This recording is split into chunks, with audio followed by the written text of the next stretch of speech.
واهتدى بهديه واستنى بسنته إلى يوم الدين. Amma ba'd.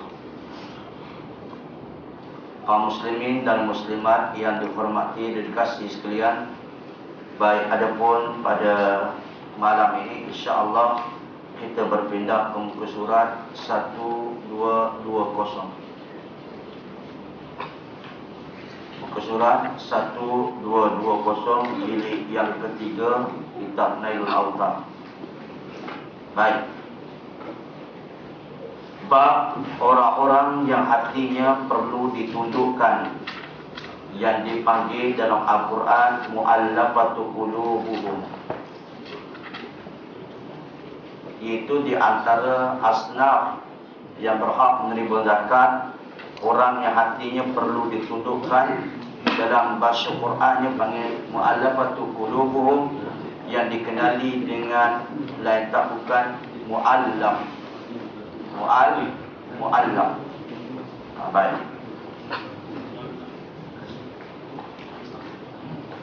Hadis yang pertama diriwayatkan oleh Imam Ahmad rahimahullah ta'ala. An Anas anna Rasulullah sallallahu alaihi wasallam lam yakun yus'alu syai'an 'ala al-Islam illa aqahu.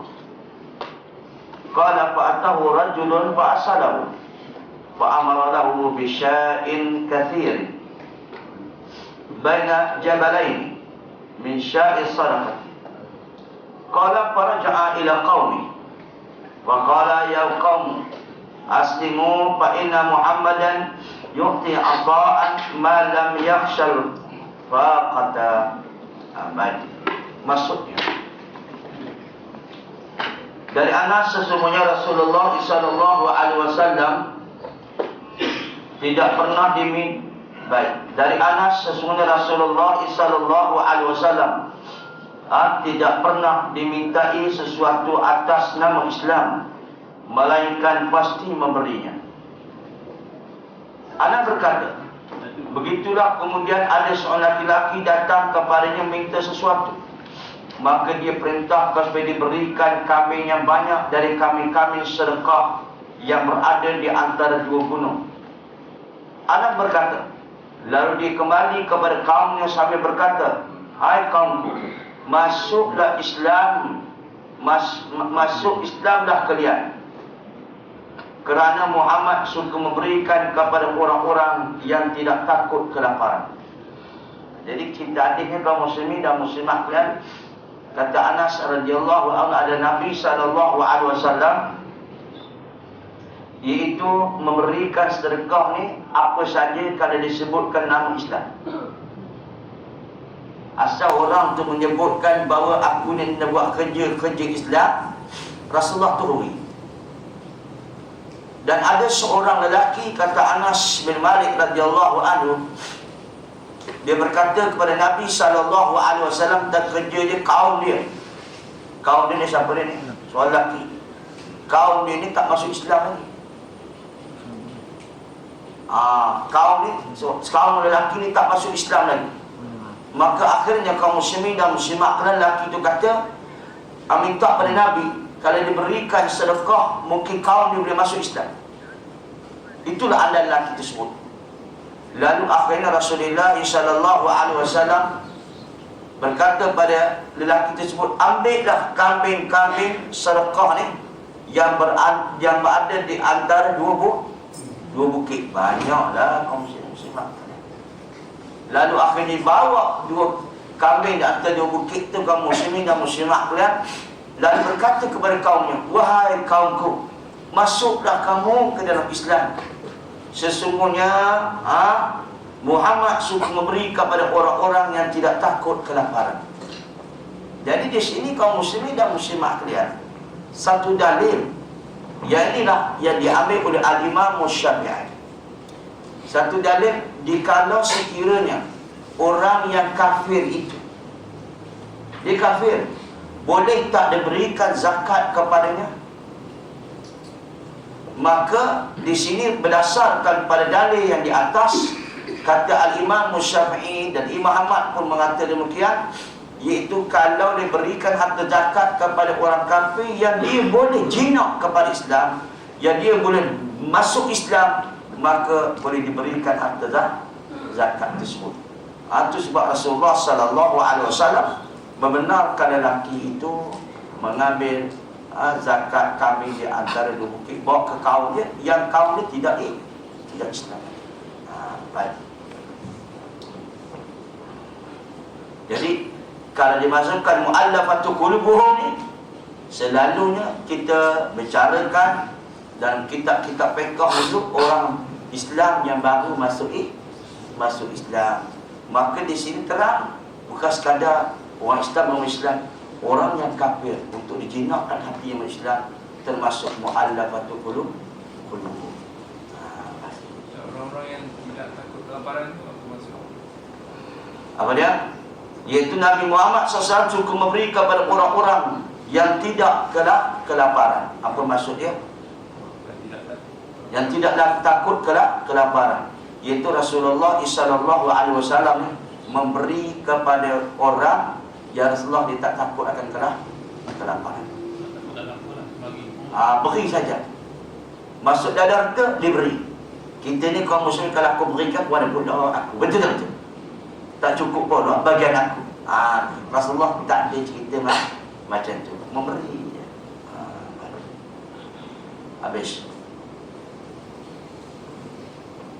Habis seterusnya. Jadi di sini mu'allafatu qulubuhum, bila bekas kadang mu'allaf, maka termasuklah orang kafir yang untuk dijinakkan hati masuk Islam. Itu boleh diterima zakat. Ada seterusnya. Al-Amr bin Ta'lim anna Rasulullah sallallahu alaihi wasallam utiya bimali aw sabyin faqasamahu fa'ata rijalan wa taraka rijalan falawalahu anna alladhi nataraka atabu fahamidallah wa asna alaihi summa qala amma ba'du fa wallahi inni la u'ti ar-rajula wa ad'u ar-rajul wa ad'u ar-rajula walladhi ad'u ahabbu ilayya min alladhi u'ti walakinni u'ti aqwaman lima ara fi qulubihim min al-jaz'i wal hala'i wa akhiru aqwaman ila ma ju'ila fi qulubihim min al-ghina wal khairi wa minhum Amr bin Ta'lim fa wallahi ma uhibbu annali bi kalimati Rasulillah sallallahu alaihi wasallam khumrun na'ami. Baik, rawahu Ahmad wal Bukhari. Maksudnya dari Amr bin Ta'lim, sesungguhnya Rasulullah SAW pernah diserahi harta atau barang rampasan. Kemudian dia baginya, tetapi dia memberikan kepada berapa orang, sedang ada berapa orang lagi ditinggalkan. Kemudian sampailah berita kepadanya bahawa orang-orang yang ditinggalkan itu mencacinya. Maka dia bertahmid kepada Allah dan memujinya. Kemudian bersabda, apa tadi? Syahdan demi Allah. Syahdan, baik, kata Nabi SAW, syahdan demi Allah, memang benar sesungguhnya aku memberikan kepada seorang dan kutinggalkan seorang yang lain, tetapi orang yang kutinggalkan itu justru lebih kucintai daripada orang yang kuberi. Kuberi berapa orang ketika aku mengetahui dalam hatinya ada perasaan keluh kesah dan kesedihan, dan kutinggalkan orang-orang yang dalam hatinya ada perasaan kepuasan dan kebaikan.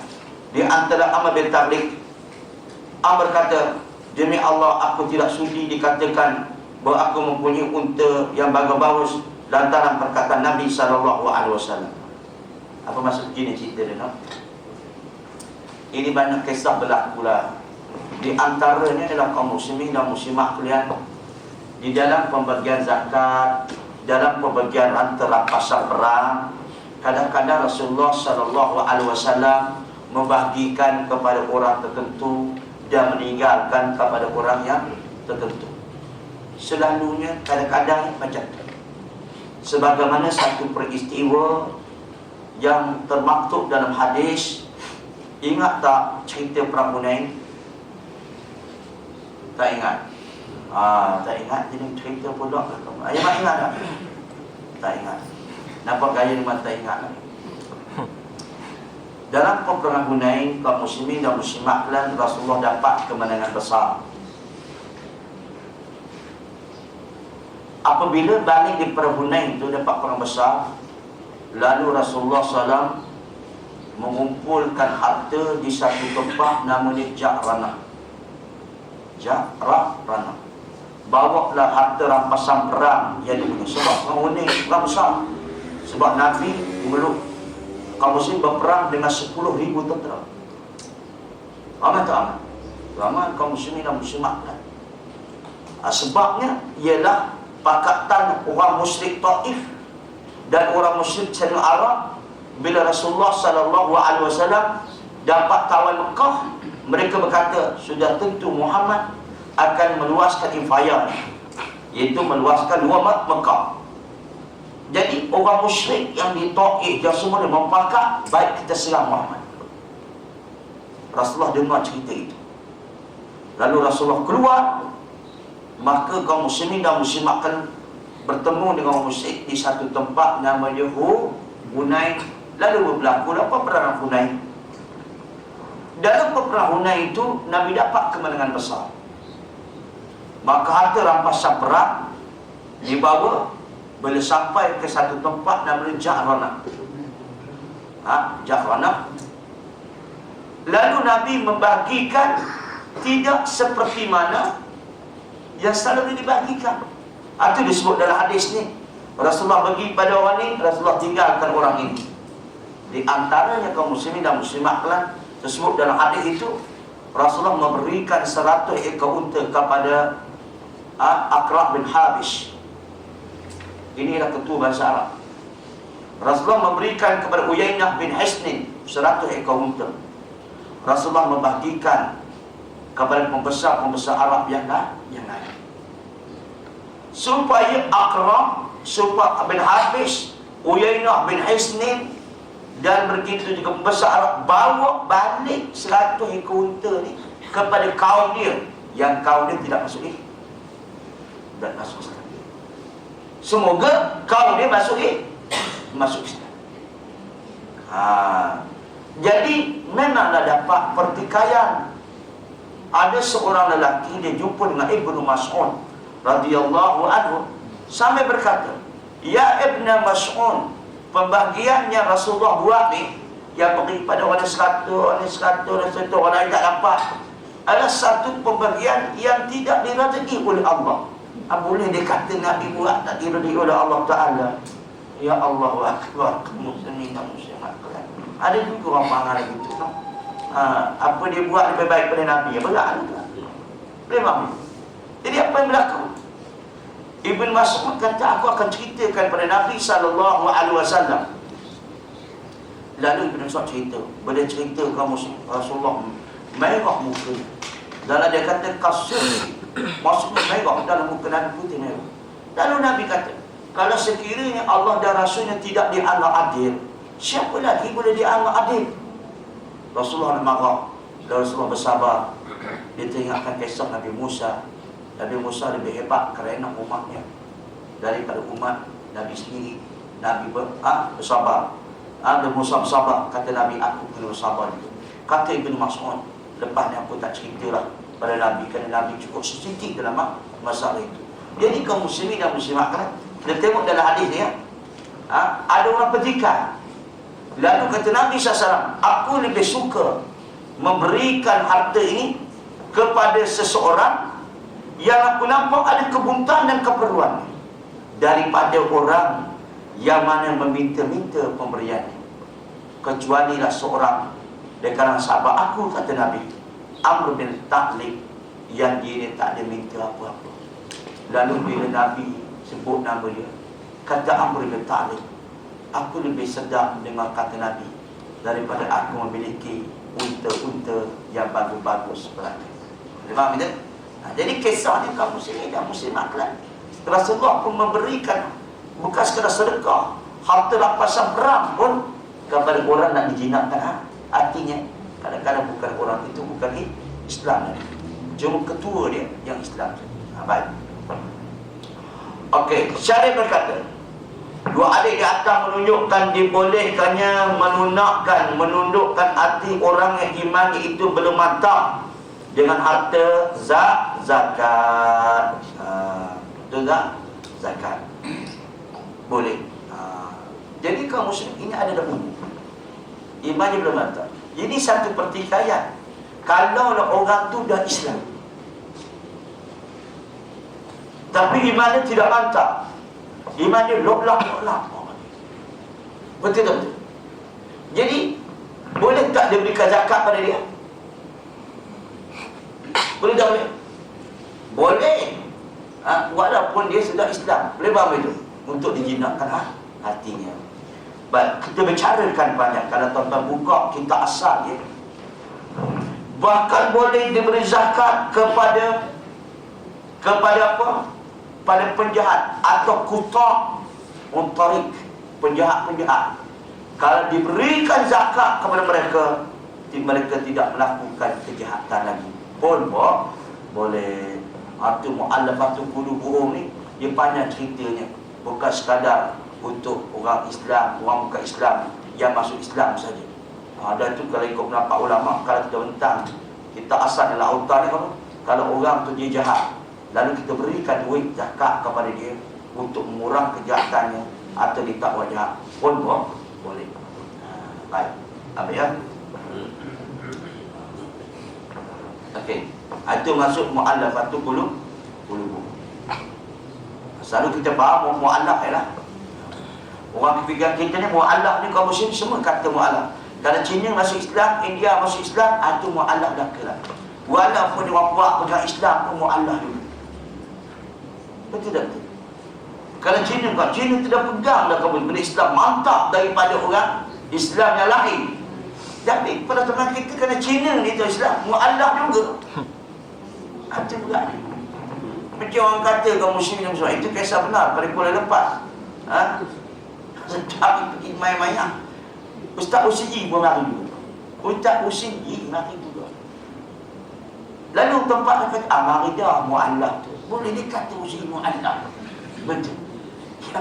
Yang Usiji tengah ngaji ya Allah, BMA dah kaum muslimat kan. Dia tak ada sijil pun. Takut dia yang mu'allaf mana tahu. Dia faham tak? Itu kefahaman. Maksud perkataan mu'allaf. Maksud perkataan mu'allaf. Perkataan mu'allaf. Perkataan mu'allaf maksudnya, alaf ni maksudnya menjinak. Alaf maksudnya menyatukan hati atau untuk menjinakkan hati. Mu'allaf mereka yang nak dijinakkan. Itu mu'allaf. Sudah masuk jinak mana? Sudah masuk jinak. Apa dia? Kalau dah masuk, ada lagi kan? Kalau dia dah masuk, kalau dia dah jinak dah hati pegang pada Islam, kuat tak dia? Tak ada zakat lagi. Saudara baru sama dengan saudara baru. Itu adik-beradik orang lain dia sama. Benar betul. Saudara baru boleh kita nak bapak kira pada Islam, boleh kita nak masuk. Apa ya?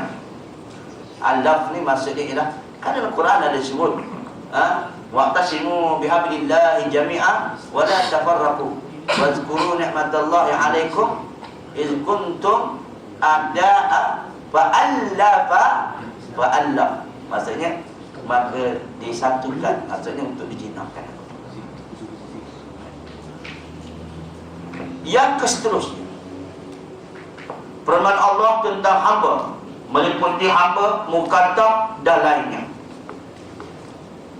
Ya, kaum muslimin dan muslimat kalian.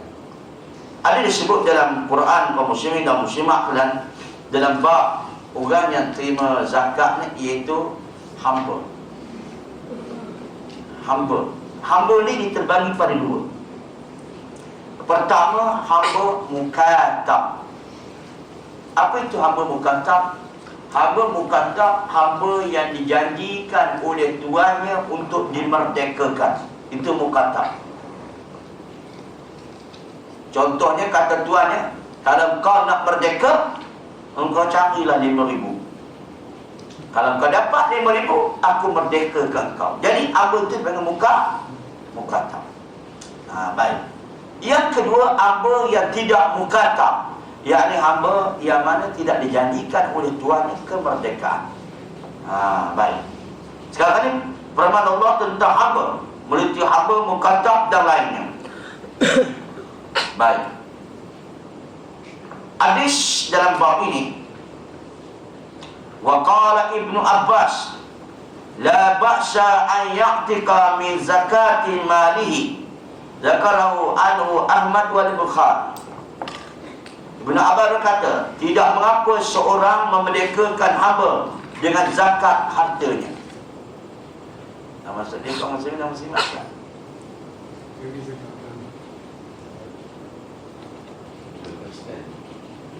Baik. Baik, saya ulang mula. Ibnu Abbas berkata, tidak mengapa seorang memerdekakan hamba dengan zakat hartanya. Misalnya kaum muslimin dan muslimat, kita kata tuan ni dia ada zakat, tahu tak? Dia ada zakat. Jadi kalau ada zakat, kita katalah zakat dia ni kita kata 5,000 lah. Okey. Dia jualkan hamba dia. Dia jualkan hamba dia. Aku merdekakan engkau dengan aku merdekakan engkau. Maksudnya harga hamba itu ada 5,000. Ada 5,000. Maka dia merdekakan hamba itu, itulah sebagai zakat. Duit dia tak boleh keluar lah. Duit tak boleh keluar lah. Boleh bang? Ayam mak bawa jadi berapa? Jadi kepas yang 3 tu. Jadi jadi masalahnya ialah dia merdekakan hamba itu dengan zakatnya. Misal dia ada duit, dia wajib keluar RM5,000. Jadi harga hamba itu ada 5,000. Aku merdekakan engkau. Maksud dia tak keluar zakat dah. Padahal zakat itu ada merdekakan hamba. Ini hadis kaum muslimin dikatakan oleh Muhammad dan Bukhari. Itu kata Ibnu Abbas, tidak mengapa seorang memerdekakan hamba dengan zakat. Baik. Wa 'anil Bara' bin 'Azib qala ja'a rajulun ila Nabi sallallahu alaihi wasallam faqala dullani ala amalin yuqarribuni minal jannati wa yub'iduni minan nar. Faqala a'tikin nasamata wa fukkur raqabata. Qala ya Rasulullah, awalaysa wahidan? Qala la, idkun nasamati au tufrad au idkun nasamati an tufrada bi'itqiha wa fukur raqabati an tu'ina fi samaniha. Ruah Ahmad wa Daruqutni. Dan daripada Bara' bin Azib dia berkata, ada seorang laki-laki datang ke tempat Nabi SAW.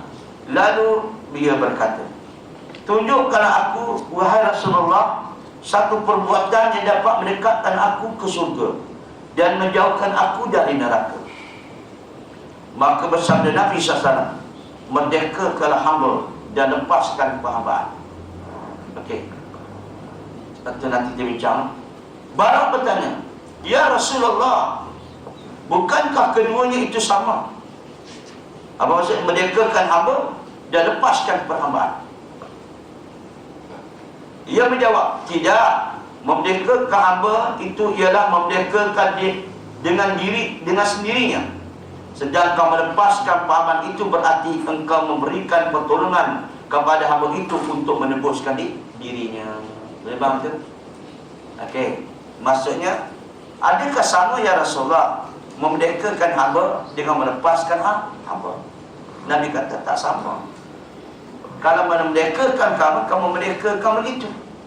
Kalau lepaskan hamba, engkau beri duit kepada hamba ni supaya dia merdekakan diri dia. Baik. Nanti kita baca ni, nanti kita kurang. An Abi Hurairah anna Nabiyya sallallahu alaihi wasallam qala salasatun kulluhum haqqun 'ala Allah. Al-ghazi fi sabilillah wal mukatabu alladhi yuridul adaa'a wan nakihul muta'affif. Wal khamsah ila Abi Daud. Dan dari Abi Hurairah, Nabi SAW bersabda, ada 3 golongan yang semuanya itu mendapat hak pertolongan dari Allah, iaitu orang yang berperang di jalan Allah Ta'ala. Maksudnya berhak terima pertolongan daripada Allah. Zakat lah. Zakat. Orang perang fisabilillah. Tak kisahlah sama ada dia miskin atau kaya. Sama ada orang yang fisabilillah tu dia kaya. Tak kisah asal dia fisabilillah.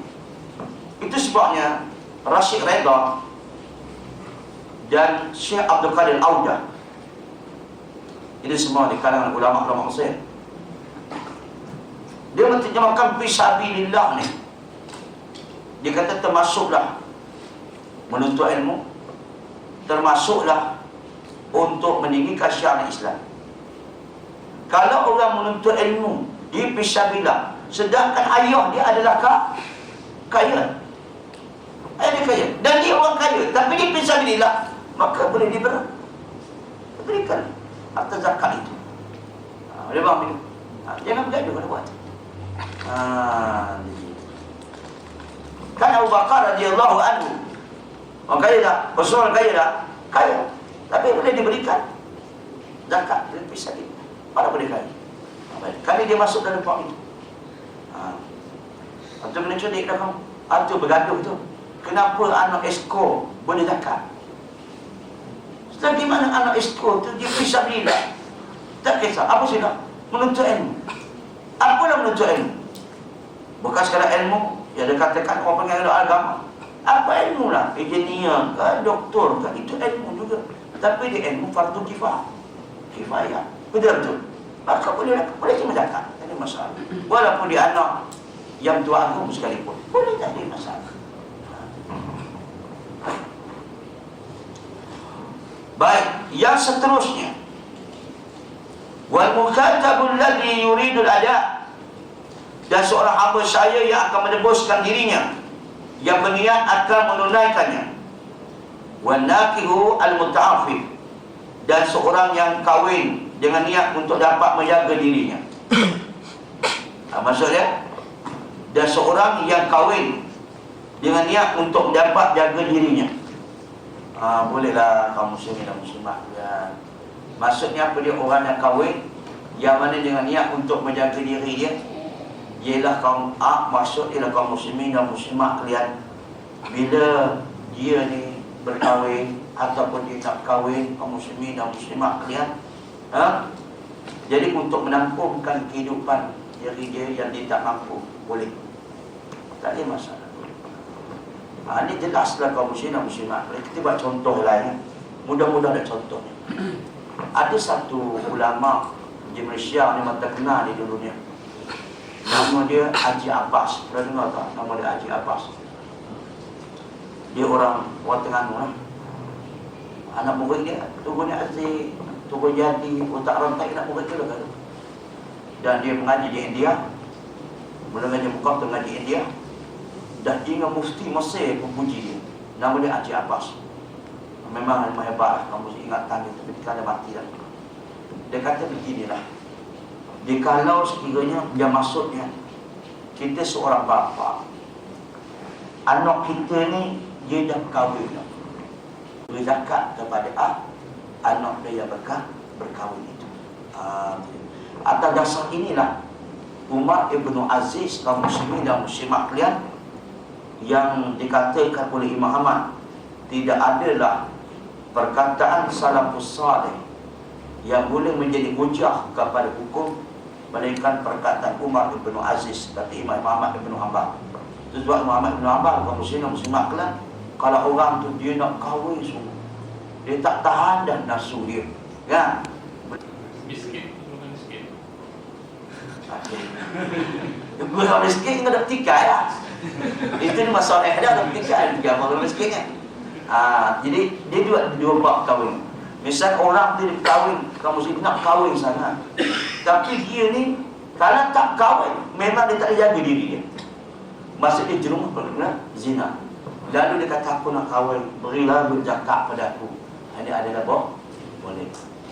Tetapi jika seseorang itu kaum muslimin dan muslimat lain, dia tak ada duit nak kahwin, tapi dia boleh kawal di diri dia, boleh terima zakat tak? Boleh. Dia tak masuk asnaf ni, yang masuk asnaf miskin. Dia tidak miskin, dia mampu. Dia mampu. Kamu muslim. Dia mampu. Sebab kalau kaedah negara Arab, kamu muslim mas kahwin ni 30,000. Tapi dia makan boleh. Mas kahwin negara Arab 30,000. Mana kalau terima kaya warak 30,000. Sebab kita 10 lah. Tapi dia kawal, dia boleh kawal nafsu dia. Dia boleh kawal diri dia. Tapi kalau tadi tak ada kawal, dia boleh bakal dia tu boleh terima. Ini tak ada kawal. Jawapannya kaum muslimin dan muslimat kan amat tepat.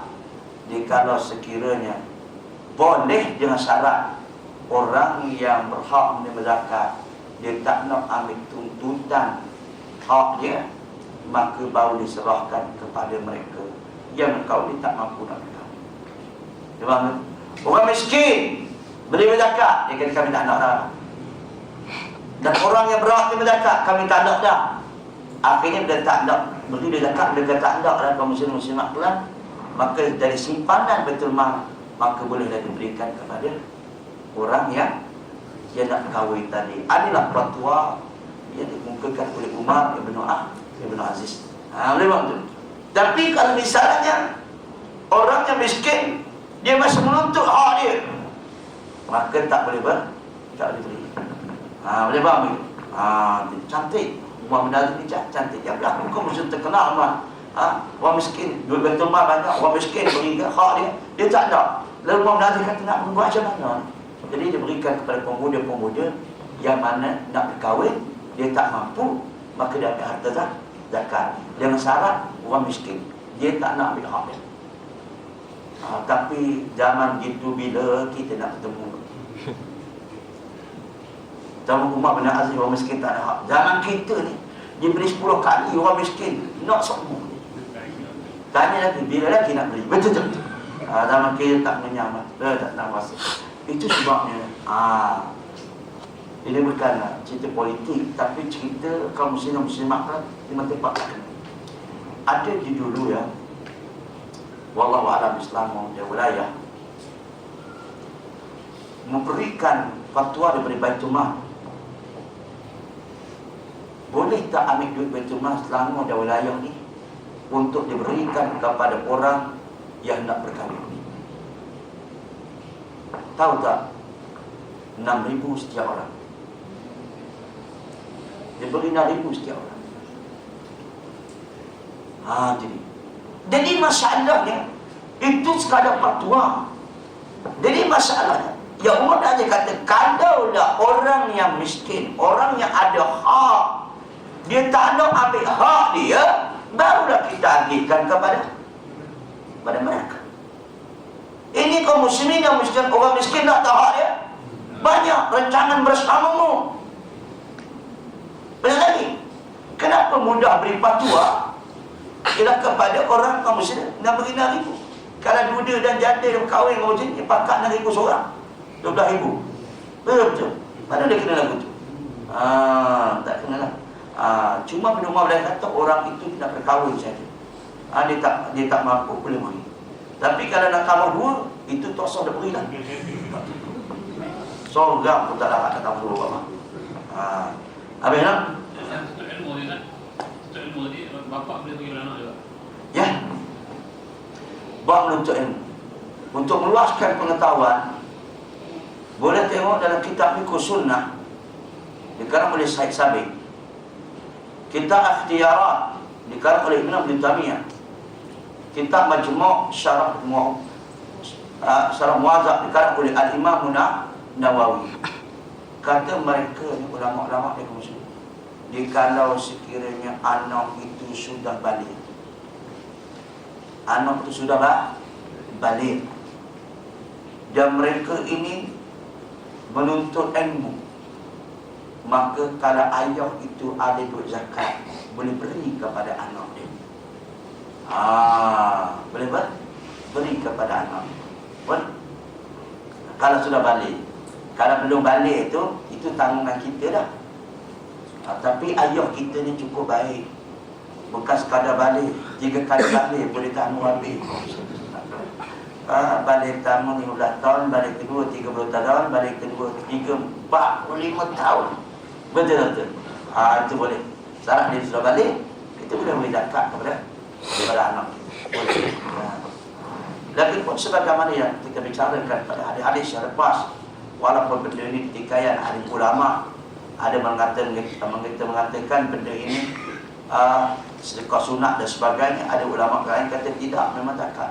Ingat tak satu cerita hadis, iaitu seorang sahabat Nabi SAW yang anak dia nama Zaid dan ayah dia nama Maknun dan datuk dia nama Akhnas. Satu hari kaum muslimin dan muslimat melihat Zaid ni seorang ayah, dia berikanlah harta sedekah dia kepada orang yang berada di masjid, supaya orang yang berada di masjid itu mengagihkan harta ni kepada orang yang berhak. Sebab Maknun ni dia anak kepada Zaid. Dia tahu ayah dia beri harta kepada orang masjid, dia jumpa ni, mana harta ayah kata. Orang masjid tu berilah kepada Maknun. Maknun pun ambil lah. Orang Maknun ni pula punya jujur dan ikhlas hati dia, dia kabur ke ayah dia. Dia kabur ke ayah dia. Ani yang harta sedekah yang ayah beri masjid ni, aku yang ambil. Kata ayah dia, bukan aku nak beri kepada kamu, wahai Maknun. Dia bergaduh, diorang tu akhirnya mengadu pada Nabi SAW. Bila mengadu pada Nabi, Rasulullah kata apa?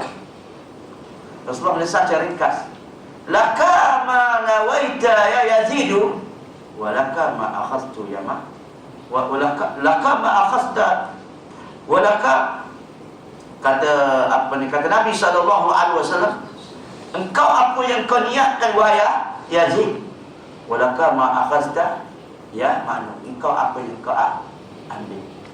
Kalau tak boleh, Rasulullah macam ni suruh pulang. Walau bagaimanapun hadis itu sahih, cuma kepahaman alim ulama terbagi kepada 2 bahagian, 3 bahagian kedua. Pertama, dia mengatakan bahawa itu bukan zakat, itu adalah sedekah. Itu kata mereka, tapi tidak bawa dalil cukup kuat. Kuat kaum muslimin dan muslimat. Sebab dalam bahasa Arab kadang-kadang bawa zakat pun kena sedekah. Yang keduanya pula, sebab boleh ambil, Maknun tu boleh ambil sebab duit tu, zakat tu, sedekah tu sudah berpindah kepada tangan yang kedua. Bukan hak ayah dah, pindah kepada orang lain dah. Tapi kaum muslimin dan muslimat kalian, bagi pendapat yang ketiga, itu semua ada yang ulama belaka. Yang penting itu adalah sedekah atau zakat ayahnya Maknun. Itu pembicaraan ulama memang ada dalam bab itu. Tapi itu sebab saya katakan Ibnu Taimiyah rahimahullah ta'ala, Syekh Sabiq dalam kitab dia Sunnah, dan Imam Nawawi dalam kitab dia Majmu' Syarah Muhazzab, kalau anak itu fisabilillah dan dia sudah balik, boleh ayah yang ada zakat memberikan kepada anak dia, boleh. Kalau cikgu keluar zakat, boleh bagi kepada anak pula. Isyarat yang sudah balik. Ya sudah balik, sebab kalau belum balik itu sebab tamu kita. Yang kes mana dia kena zakat kuat asal dia kena zakat. Dia kena zakat. Apa sebab Maknun tu berzakat? Ya. Maknun orang miskin. Mana itu? Miskin. Itu sebab dia ambil. Baik. Ya. Kita baca syarah pula.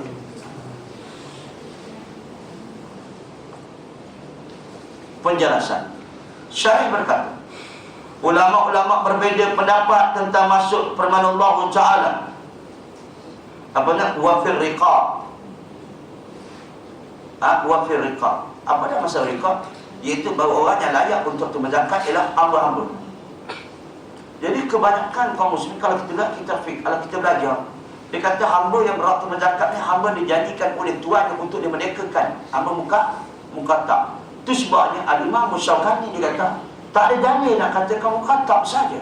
Bahkan ada dalil yang menunjukkan hamba tidak mukatab, itu hamba tidak dijanjikan. Boleh. Kaum muslimin dan muslimat kan diberikan zakat bagi. Baik. Cuma persisian ada ulama. Inilah persisian yang paling kuat ke jumhur. Dapat jumhur kata dah, dia mukatab. Sebab kalau tidak mukatab, hamba tidak janjikan dosa. Kalau orang berikan duit walaupun zakat, walaupun duit, maka hamba tak boleh nak ambil untuk tuan dia. Itu yang pendapat jumhur ulama kaum muslimin dan muslimat fiqh mengatakan ialah hamba yang berhak menerima zakat dan hamba yang mukatab. Hamba dijanjikan oleh tuan untuk dimerdekakan, tak boleh. Allah boleh beri.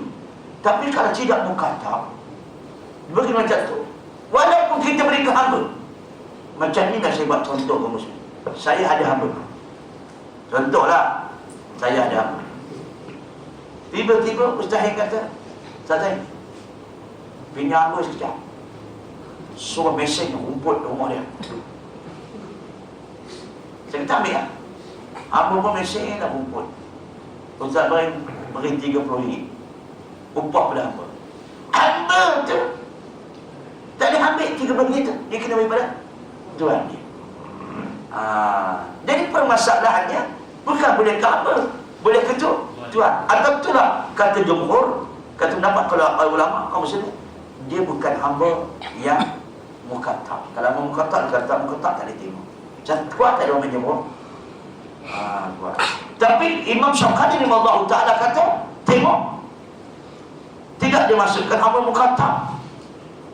Disebut la bahsa an ya'tika min zakatil mali, iaitu bahawa tidak mengapa seorang memerdekakan hambanya dengan zakat hartanya. Ini kaum muslimin dan muslimat ialah hamba itu untuk tuan itu untuk merdekakan hambanya.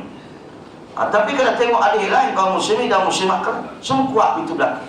Itu sebab menjadi khilaf di kalangan ada ulama dalam, tapi nampak kuatlah memukatab saja. Sebab hamba dia tak ada benda kaum muslimin dan muslimat. Bahkan kalau hamba itu ada harta, dia mati, siapa dah bersama? Tuan dia. Kalau hamba itu ada harta, tak dapatkan anak dia, dapatkan tuan dia. Tapi sekarang tak ada hamba dah, ya. Penjelasan, saya berkata, ulama-ulama berbeza pendapat tentang masuk firman Allah Ta'ala wa fil riqab, iaitu hamba-hamba untuk dimerdekakan. Tetapi kebanyakan ahli ilmu mengatakan boleh dimasukkan ialah hamba-hamba mukatab yang dibantu dari wang zakat guna menebus dirinya. Itulah kebanyakan ahli ulama, bukan hamba yang itu saja. Baik.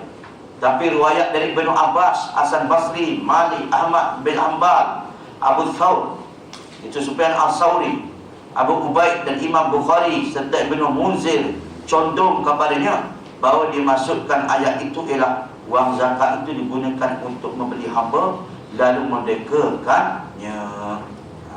Cantik. Sokonglah pendapat ya, ramai tadi kita mengatakan. Alasannya kalau dikhususkan untuk mukatab, kata mereka, sudah tentulah akan sudah barang tentu akan masuk ke dalam kategori al-gharimin, itu orang-orang yang mempunyai hutang. Kalau mukatab itu berarti gharim, itu orang hutang untuk mendapatkan kebebasan diri, dan membeli hamba untuk dimerdekakan adalah lebih utama daripada membantu hamba mukatab. Sebab mukatab itu kadang-kadangnya sudah dibantu, tapi dia belum dapat dimerdekakan. Kerana mukatab itu akan tetap berstatus hamba selama dia masih mempunyai tanggungan pembayaran. dan membeli hamba lebih mudah bisa dilakukan di setiap waktu. Berbeza dengan kitab, itu mencari hamba maupun menebuskan dirinya. Baik, dia begini kaedah dia nak. Kita dah faham. Dia kalau ikut pendapat Imam Bukhari dan semua, dia kata boleh diambilkan duit zakat itu untuk pembebasan hamba walaupun hamba itu tidak dijadikan kemerdekaan. Sebabnya kalau hamba mukatab ni sudah tentu ada orang bantu. Hamba yang tidak mukatab, tidak dijanjikan pembebasan, tak ada orang bantu. Jadi boleh orang ni dia ambil zakat untuk beli hamba. Boleh. Lepas tu dia merdekakan. Itulah pendapat Imam Bukhari, Sufyan Al-Thawri, Ahmad dan Ibn Hanbal. Al-Zuhri berkata, yang baik adalah dikompromikan antara kedua pendapat di atas. Dan inilah yang diisyaratkan oleh musannif itu Ibn Taymiyah. Apa dia? Dan itu pula yang nampak dalam zahir ayat tersebut. Sebab ayat tersebut mencakupi keduanya. Sedangkan hadis Bara' bin Azib yang tersebut itu adalah menunjukkan bahawa melepaskan perhambaan itu tidak mesti memerdekakannya, dan memerdekakan hamba serta membantu memerdekakan hamba. Baik, saya mula kata. Sedangkan hadis Al-Bara' yang disebut itu ada menunjukkan bahawa melepaskan perhambaan itu tidak semestinya memerdekakannya, dan memerdekakan hamba serta membantu mukatab atau wartawan itu termasuk perbuatan-perbuatan yang mendekatkan ke syurga dan menjauhkan dari neraka. Jadi jamak kaum muslimin dan muslimat kalian oleh Al-Imam Ibn Taymiyah kata apa ni, Al-Imam Zuhri, dia kata macam mana kaum muslimin dan muslimat kalian. Dia ambil hadis Bara' bin Azib tadi ialah yang pentingnya ialah amalan-amalan kita nak buat tu, nak mereka mukatab ke tak mukatab ke, asalkan amalan itu untuk menjauhkan dan neraka, itu ada apa? Boleh. Itu ringkasnya. Jadi di sini kaum muslimin ialah kalau pendapat nak kata mukatab saja, ada pendapat diberikan ahli ulama, kebanyakannya kata begitu. Tetapi ada juga yang bercakap dengan yang menyanggahnya, iaitu kalau mereka kata kalau dikhususkan untuk mukatab, bagaimana hamba yang lain. Jadi sudah tentu mukatabnya ada orang bantu. Jadi yang tidak mukatab tak ada orang bantu. Jadi kaum muslimin, kita ambil zakat, lalu dibelikan hamba itu untuk dimerdekakannya. Itu peluang zakat. Inilah pendapat yang dengan tujuan kedua-duanya untuk mendekatkan diri pada Allah Ta'ala dan jauhkan daripada neraka. Jamak dan Imam Al-Zuhri.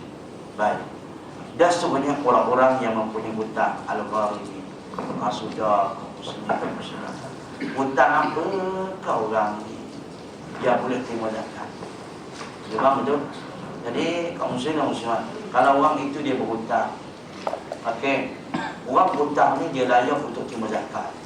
InsyaAllah pada kuliah yang lepas yang akan datang, kita akan bincang orang hutang macam mana yang jadi layak terima zakat. InsyaAllah. Wallahu a'lam. Ada soalan?